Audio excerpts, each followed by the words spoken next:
भइल बा सिलेंडर खाई भौरी राजा जी। महंगा भइल बा सिलेंडर खाई भौरी राजा जी। अब चाय न बनाइब न पकौड़ी राजा जी। अब चाय न बनाइब न पकौड़ी राजा जी।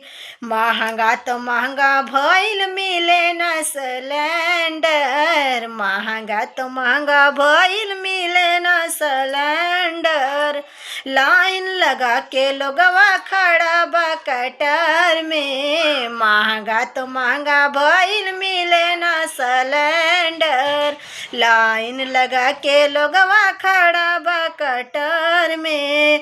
गैस के खातिर करे दौड़ा दौड़ी राजा जी। यही गैसवा के खातिर करे दौड़ा दौड़ी राजा जी।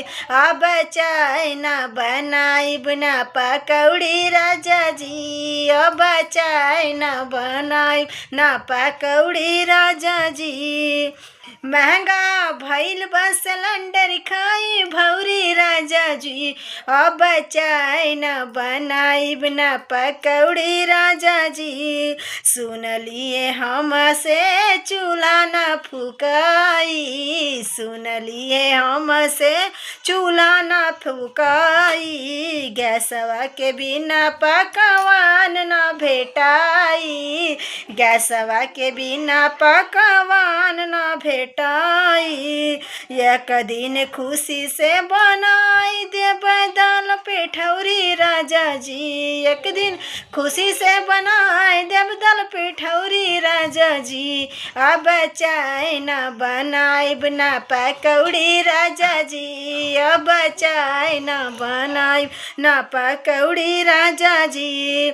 900 के दाम भरावा 2000 में।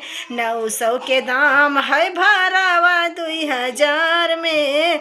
खानावा न बनी हमसे आई दोपहर में। खानावा न बनी हमसे आई दोपहर में। अब चल के लगाइन लगावा राजा जी। अब चल के करा दौड़ा दौड़ी राजा जी। अब चाय न बनाइब न पकौड़ी राजा जी। अब चाय न बनाइब न पकौड़ी राजा जी।